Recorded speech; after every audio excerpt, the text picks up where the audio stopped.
தென்றலே மெல்ல பேசு சீரியல்ல இனி எபிசோட்ல என்ன நடந்திருக்கு அப்படிங்கிறத பார்க்கலாம். ஸோ இன்னி எபிசோட பொறுத்தளவு நம்ம இளமதி அந்த பெயிண்டர் கிட்ட அப்பாயின்மெண்ட் வாங்கிட்டாங்க இல்லையா? அந்த ஓவியர்கிட்ட.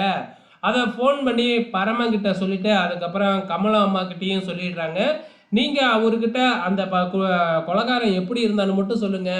அவரு வரிஞ்சு குடுத்துருவாரு அப்படின்னு சொன்ன உடனே, கமலா அம்மா ஒரு பக்கம் சந்தோஷப்படுறத விட, நம்ம பரமன் பயங்கர சந்தோஷத்துல இருக்கிறாப்புல. எப்படியும் அந்த கொலைகாரனை கண்டுபிடிச்சு இளமதி கிட்ட ஒப்படைக்கணும். அப்பனா தான் இளமதி நம்மள ஏத்துக்குவா அப்படின்னு பிளான போட்டுக்கிட்டு இருக்கிறாங்க. கடைசியில ஒண்ணதான் அந்த அம்மா சொல்லப் போகுது அப்படிங்கிறது கூட பரமனுக்கு தெரியல.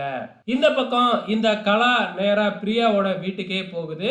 பிரியாவோட வீட்டுக்கு போய் அவசர அவசரமா பரமனுக்கும் பிரியாவுக்கும் நிச்சயதார்த்தத்தை வைக்கணும் அப்படின்னு பேசி முடிச்சிடுறாங்க. இதை கேட்ட உடனே பிரியா பதறி போயிடுறாங்க. என்னடா நம்ம லவ்வர் வர்றதுக்குள்ள இவங்க இப்படிலாம் பண்ணிக்கிட்டு இருக்கிறாங்களே, அவசரப்பட்டுக்கிட்டு இருக்காங்களே அப்படின்னு சொல்லி ஃபோன் பண்ணி நம்ம பரமன் கிட்ட விஷயத்த சொல்லிடுறாங்க.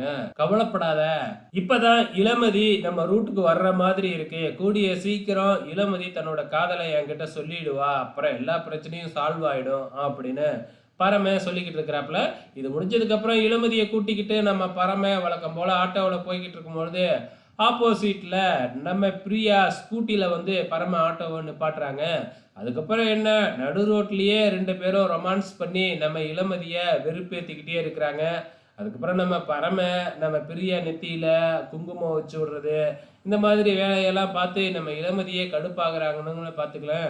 மறுபடியும் நம்ம பைக்கை அங்கேயே நிப்பாட்டிவிட்டு இளமதி பக்கத்திலேயே பிரியாவை தூக்கி உட்கார வச்சுக்கிட்டு நம்ம பரம ஆட்டோவை எடுத்துக்கிட்டு பேசிக்கிட்டே போகும்பொழுது கரெக்டா ரிஷி வந்து நிப்பாட்டிடுறாப்புல. ரிஷி வந்து நின்று என்ன அப்படின்னு பரமன்கிட்ட கேட்க, பரமனுக்கும் நம்ம ரிஷிக்கும் வாக்குவாதம் ஏற்படுது. இதோட இன்னி எபிசோடு முடிஞ்சிருச்சு. வெயிட் பண்ணி பார்க்கலாம் அப்கமிங்கில் என்ன நடக்க போகுதுன்னு.